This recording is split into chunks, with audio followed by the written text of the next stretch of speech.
This fight underwent a dramatic change overnight, and there has never been a greater or more substantial discrepancy between what the main media outlets are saying and what the actual evidence from the battlefield reveals. The conclusion that Iran's offensive capability had been reduced by about 90% was still being repeated by numerous mainstream broadcasters. An entirely different story was being told by the sky over central Israel. Explosions, interception trails, and incoming projectiles transformed the night sky into an ongoing combat zone. It was a massive, coordinated ballistic attack aimed at the heart of Israeli military facilities, neither a warning shot nor a probing attack. And it continued non-stop for 180 minutes. Everything that follows in this study is based on the mismatch between the story of almost complete Iranian deterioration and the reality of the most technically sophisticated bombing of the entire conflict. Because there is a significant difference between the two descriptions, concerning the true direction of this conflict and the reasons why the notion that it might be restrained may be crumbling. Sign up for the report immediately and enable alerts before continuing. You can't afford to be behind this analysis when the next development occurs because of how quickly the operational picture is diverging from official messaging. Iran did more than just launch a missile salvo that night. Thus, the tactical data from the night of March 10th needs to be carefully examined. It was a fully layered, time-on-target, coordinated attack package that uses several different weapon families at once. K-bar-Shikan ballistic systems, heavy payload vehicles that could launch bombs weighing between 500 kilograms and more than 1 metric ton of high explosives, led the attack. The propulsion design of this system is important to comprehend why defense planners take it so seriously. Because the missile employs hypergolic liquid fuel, it may stay fully charged within a mobile launcher for a long time, camouflaged, hidden within subterranean systems, and silently awaiting a launch command. The missile can be assembled and fired in 12 to 15 minutes after the command is given. The amount of time available for satellite detection and preemptive strikes against the launcher is significantly reduced by that operational window. The missile is already in flight when surveillance sensors record the launch signature. It is already in terminal descent toward its target when intercept systems compute its trajectory. Fatter-class missiles, a family of weapons intended to act in ways that fundamentally contradict conventional interception logic, operated with the K-bar-SHKKE systems. The Fatter system has a maneuverable re-entry vehicle that modifies its trajectory during the terminal descent phase, in contrast to a traditional ballistic missile that follows a predetermined arc. It changes course and modifies its approach path as it descends instead of dropping in a straight line toward the destination. Practically speaking, this means the entire mathematical basis of the intercept solution becomes faulty at the crucial time when interception algorithms unexpectedly encounter a moving target instead of a stable trajectory. The FATA-2 model might have been used during this operation, according to Iranian sources.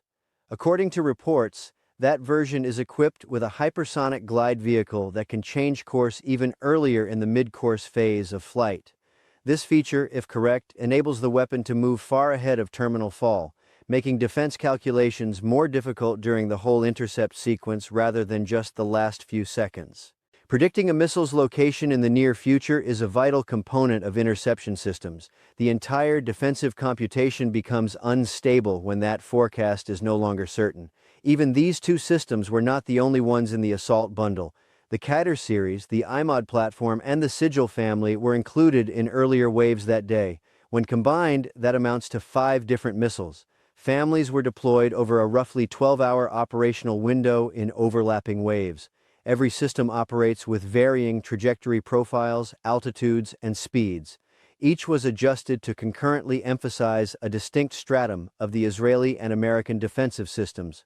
There wasn't just one fortunate shot that got through a hole in the shield. It was a well-planned saturation approach with an obvious goal to overload the defensive architecture across a sufficient number of simultaneous axes that ultimately causes the system to fail. Iran's actions here do not resemble a force firing at random out of desperation. Therefore, the targeting rationale behind this operation has its own analytical weight. It is similar to a military displaying intentional precision and progressive operational capacity. The 37th wave hit multiple strategic objectives at once, according to IRGC official pronouncements. The Glayot satellite communication station, located south of Tel Aviv, was one of the most important, a facility that was allegedly hit for the second time in this fight and serves as a vital military communications relay for coordination purposes.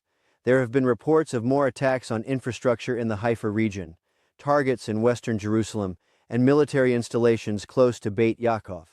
The attack package did not stay inside Israeli borders.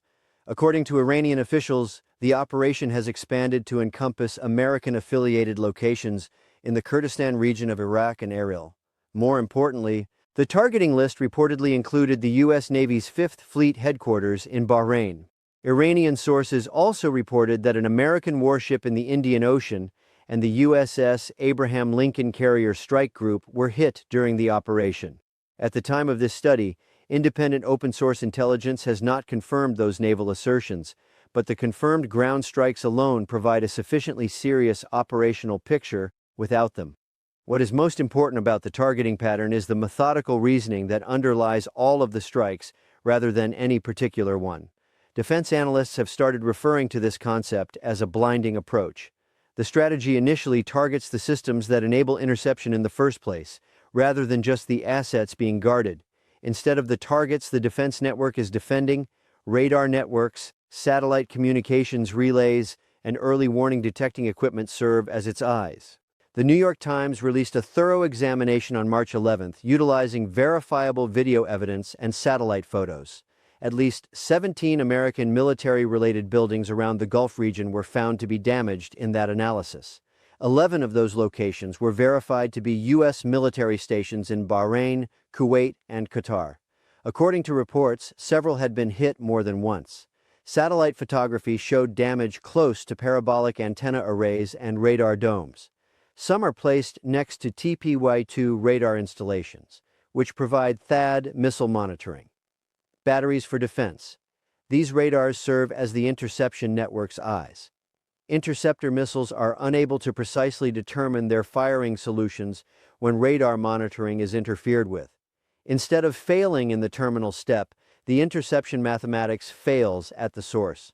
According to reports, senior defense officials were admitting that Iran had changed its targeting approach, going from merely launching missiles at fortified areas to methodically hitting the support systems that enable defense. Within officials use intelligent jargon to characterize the outcomes as exceeding expectations. In analytical contexts, that phrase has a particular meaning. It indicates that the initial presumptions were incorrect. It indicates that the threat was misjudged. Furthermore, the Pentagon has already admitted that it does not have a complete picture of the number of Iranian launches that are still in operation, which implies that the true capability of these strikes may not yet be fully appreciated. Let's move on to the most important revelation to come out of this whole operational period, because it originated from an Israeli Defense Forces press conference rather than Iranian sources. Furthermore, the strategic equation of this war is altered by what was admitted in that briefing in ways that have not been sufficiently conveyed in the mainstream media.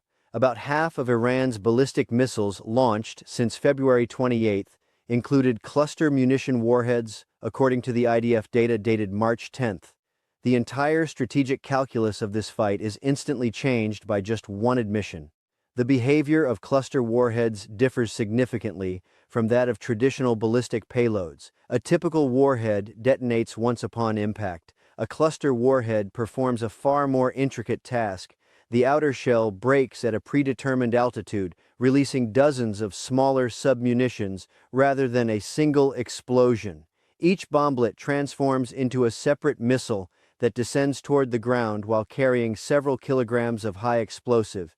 These weapons have the ability to spread throughout an impact radius, about 10 square kilometers. Since the start of the escalation, Iran is said to have started launching cluster-armed missiles almost every day. In a technical examination released on March 11th, independent analysts at the Foundation for Defense of Democracies reaffirmed that judgment, coming to an unpleasant but operationally sound conclusion. Cluster warheads enable each surviving missile to create an increasingly larger battlefield when Iranian launchers are degraded by airstrikes. Harm: a significantly greater impact footprint with fewer launches. This change directly challenges the fundamental reasoning for missile interception. Most people believe that a threat is eliminated when an interceptor strikes an oncoming missile. For conventional warheads, such presumption is true.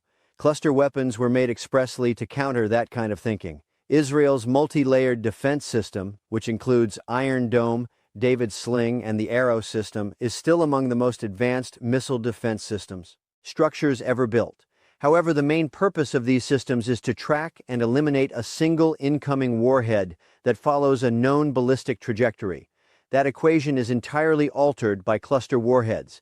The threat is eliminated if the interceptor eliminates the missile before it disperses its payload. However, things get much more complicated if the warhead opens at altitude first. Suddenly, a single oncoming target turns into dozens of separate missiles, each with a slightly different course, each needing a different method of interception. Currently, no missile defense system in use anywhere on Earth has the tracking and engagement capability to intercept dozens of submunitions fired from a single warhead at the same time. Outside of professional military reporting, there is another issue that is hardly ever discussed. Even if a cluster-armed missile is successfully intercepted, the interception's kinetic impact may cause the casing to crack rather than evaporate. At that point, the bomblets can scatter randomly in every direction, turning an otherwise effective interception into an uncontrollable dispersal event. The defense mechanism uses hit-or-miss binary mathematics. Distribution is how cluster bombs work. Regardless of whether the missile was actually intercepted, a single warhead can disperse 20 or more bomblets over a deadly region several kilometers wide. This assessment is directly supported by the evidence found on the ground. Just outside of Tel in the town of Yehud, submunitions from a single cluster rocket near Aviv are said to have killed 2 construction workers and gravely injured another. The workers never had a chance to get to shelter because they were outside at the time. Near Beit Shemesh, emergency response teams reported reaching locations with several overlapping blast zones that were only a few meters apart. There were scattered explosions spread across a large area rather than a single impact crater. The pattern was not typical of an impact from a missile. It seemed like fragments falling from the sky, over a large surface area. Due to the indiscriminate nature of cluster bombs, more than 100 nations have ratified international agreements that forbid them. The United States, Iran, and Israel have not ratified that convention. That fact alone raises the possibility that the operational limitations that were in place at the beginning of this battle are no longer dictating the decisions being made. The economic fallout from the military situation is starting to spread in ways that will affect individuals. Without having anything to do with this conflict, about 20% of the world's oil shipments pass via the Strait of Hormuz. Global energy markets are instantly impacted by any prolonged disruption to that corridor. In reaction to the increasing risk environment, several shipping corporations have already diverted boats. Daily rates for supertankers have hit all-time highs. After strikes on its facilities, Qatar Energy reduced its production of liquefied natural gas.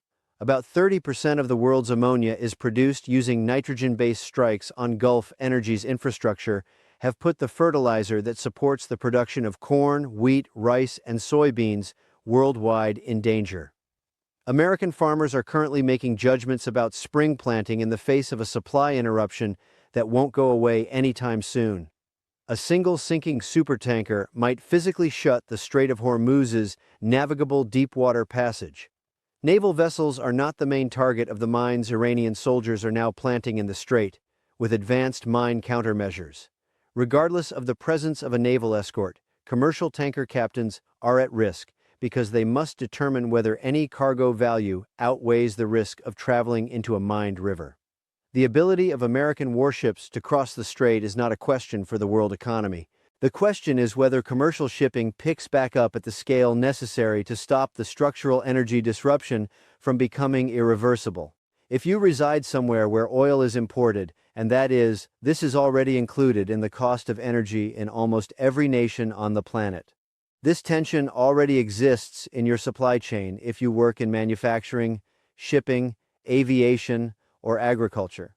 You have already seen the initial wave of repricing if your retirement account is exposed to the consumer, manufacturing, or airline industries. The conflict's course indicates that more is on the horizon. When all of these components are put together, a more comprehensive strategic question arises that military analysts of all ideologies can agree upon. are starting to make more urgent inquiries. In reality, who is in charge of this conflict's tempo? Escalation supremacy is being projected by both parties. The reality of the battlefield points to something much more intricate. Days after officials were declaring in public that the threat had been mostly neutralized, the most catastrophic bombardment of the entire conflict occurred. Perhaps the conflict's most illuminating fact is that paradox, not because it reveals the winner, but because it exposes the essence of contemporary conflict. Battlefield realities evolve more quickly than political narratives, and occasionally the conflict arises from the divide between those two universes. The number of Iranian launchers that are still in operation is not fully known to the Pentagon. According to Iranian sources, the majority of the missiles in use thus far were manufactured between 2012 and 2014. There hasn't been a complete commitment to the contemporary arsenal. The IRGC continues to characterize the 31 waves that have been launched as the first stage. In light of this, the claim that Iran's offensive capability has been reduced by 90% characterizes a different battle than the one that results in 182nd bombardments over central Israel. Israel has retaliated by launching massive attacks against Iranian military facilities and missile infrastructure. Since the escalation started, hundreds of targets have apparently been hit. The Israeli Air Force has carried out attacks on security facilities, missile coordination sites, and military installations.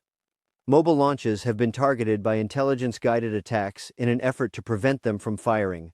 However, because each wave of strikes seems to increase rather than decrease the scope of the subsequent reaction, the overall course of the fight is still quite unpredictable. For the analytical community observing this circumstance, it is worthwhile to leave open two questions. First, are layered missile defense systems able to keep up with the convergence of re-entry vehicles that can move at hypersonic speeds and dispersal of cluster warheads at the same time? The threat profiles being displayed in this battle are not the same as those that the systems currently in use were built to withstand. For the next 10 years, every major military power's defense procurement, alliance structures, and strategic planning will be influenced by the response to that issue. Second, are we witnessing the start of a radically new age in the physics of conflict, one in which the institutional frameworks have changed the offensive-defensive balance? Have you not yet finished processing this conflict? There is more to the discrepancy between the official story and the operational reality than just a communication issue. When markets, allies, and adversaries are all operating from a view of this fight that differs greatly from what the facts from the battlefield indicate, it creates a strategic weakness. Decisions based on that image are being made against false presumptions. Inaccurate assumptions also have repercussions in an ongoing battle. That substance. Turn on notifications by subscribing to From Report. The purpose of this channel is to read original sources, analyze tactical data, and make connections between aspects that are kept apart in official communications. The 5 missile families deployed in a single operational window, the disclosure of cluster warheads, the blinding tactic that targets radar equipment, and the launcher survival issue that American interdiction has failed to resolve. These data points are not isolated. They are elements of a cohesive Iranian operational plan that goes beyond the public notion of almost complete decay. The study will be available when the following wave launches, when an IDF press conference releases an operational revelation, or when the next satellite imaging analysis validates what the official briefings haven't covered. First, the evidence. What it means to you. Your evaluation should always be left in the comments. Can the state of missile defense technology now match what is being shown in this conflict? Or are we observing the deterrent architecture being put to the test in ways it was not intended to withstand? Each reply is read and taken into consideration. This comes from a report,